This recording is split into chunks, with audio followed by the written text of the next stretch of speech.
आज की सबसे बड़ी खबर है, पाकिस्तान के तमाम सारे इलाकों में ड्रोन अटैक हुआ है और वो ड्रोन अटैक भारत द्वारा मार्गदर्शित है। दरअसल ऑपरेशन सिंदूर के तहत भारतीय सेना ने 7 मई की मध्य रात्रि को एक हमला किया। वो हमले पाकिस्तान के क्षेत्र में 9 जगहों पर किए गए थे। उनमें कुछ जगहें पीओके में थी और कुछ पाकिस्तान के अंदर। 3 किलोमीटर से लेकर 100 किलोमीटर तक के दायरे में ही अलग अलग ठिकाने थे जहां पर आतंकी कैंप चल रहे थे या फिर उनके सरगनाओं से जुड़े हुए ठिकाने थे। उन ठिकानों को पूरी तरीके से नेस्तनाबूद कर दिया गया। जवाबी कार्रवाई ने पाकिस्तान ने कल मध्य रात्रि में कई सारी कोशिशें की और जम्मू से लेकर भुज तक, यानी जम्मू कश्मीर से लेकर गुजरात तक सीमावर्ती इलाकों में मिसाइल से अटैक करने की कोशिश की। S-400 जिसकी मारक क्षमता हवा में ही मिसाइल को क्रैक कर देने की है, उसकी मदद से भारतीय सेना ने उन तमाम आक्रमणों को जमींदोज कर दिया। इन जमींदोज मिसाइलों के खोखे बहुत सारे इलाकों में, वो भुज के इलाकों में, राजस्थान के अलग अलग बीकानेर और दूसरे इलाकों में, जैसलमेर के इलाकों में, या फिर पंजाब के भटिंडा, कपूरथला, इसके अलावा अमृतसर, अलग अलग इलाकों में देखने को मिल रहा है। आज सुबह से ही पाकिस्तान दहल रहा है और पाकिस्तान दहल रहा है ड्रोन्स के हमले से। स्ट्रेटेजिक टारगेट पर लगातार ये हमले किए जा रहे हैं और इनका लक्ष्य है पाकिस्तान के खासतौर पर उन ठिकानों को टारगेट करना जिनकी मदद से पाकिस्तान भारतीय क्षेत्र में हमला करने की कोशिश कर रहा है।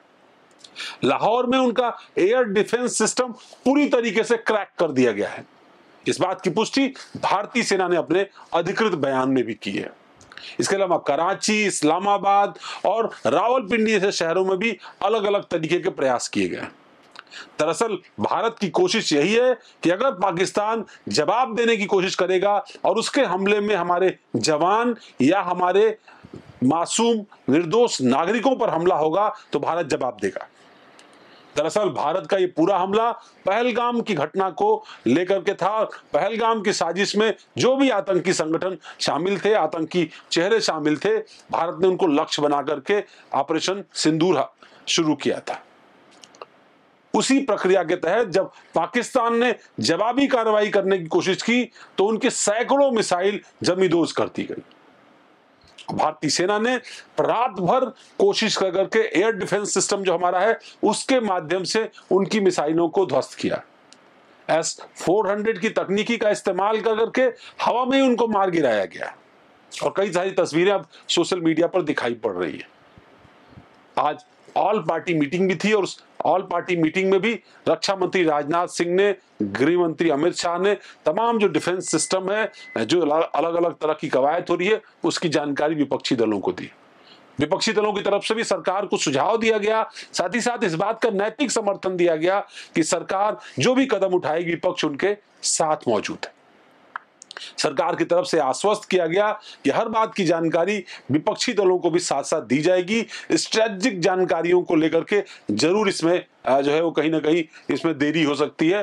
भारत की कोशिश उन तमाम आतंकी ठिकानों को खत्म करने की है, आतंकवाद को खत्म करने की है और आत्मरक्षा की है, जिसका भारत को अधिकार है। और इसी को लेकर के ये कोशिश हो रही है। लगातार ये कोशिश दिखाई पड़ रही है। सुबह से ही तस्वीरें पाकिस्तान के अलग अलग इलाकों में हम देख पा रहे हैं कि कैसे लोग बाग दहशत में हैं, कैसे धुएं का गुबार उठ रहा है, कैसे वो चाहे वहां का एयरबेस हो, रेलवे स्टेशन के आसपास के इलाके हों, ऐसे इलाके हों जो आतंकियों ने अपने मुफीद ठिकाने बना रखे थे। दहशतगर्दों ने अपने मुफीद ठिकाने बना रखे थे। उनको लगता था कराची, लाहौर, इस्लामाबाद, रावलपिंडी तक पहुंचना भारतीय सेनाओं के लिए मुश्किल काम होगा, लेकिन महज ड्रोन की कार्रवाई से ही लाहौर का एयरबेस सिस्टम, जो एयर सिक्योरिटी सिस्टम है उनका, वो पूरी तरीके से ध्वस्त कर दिया गया, जिसके माध्यम से भारतीय मिसाइलों को इंटरसेप्ट करने का दावा पाकिस्तान कर रहा था, वो सिस्टम नेस्तनाबूद हो गया। इसी तरह की कोशिश कराची, रावलपिंडी, इस्लामाबाद में भी हो रही है। भारत ने बहुत साफ तौर पे ये कहा है कि अगर पाकिस्तान अपनी कार्रवाई, अपनी जवाबी कार्रवाई पुंछ, राजौरी इन इलाकों के अलावा दूसरे इलाकों में भी इसी तरीके से जारी रखेगा, निर्दोष नागरिकों की इस तरह से मौत होगी, तो भारत इससे भी ज्यादा मजबूती से जवाब देगा और जरूरत पड़ेगी तो पाकिस्तान के दूसरे जो एयर डिफेंस सिस्टम है उनको भी तबाह करने के भारत कोई कसर नहीं छोड़ेगा।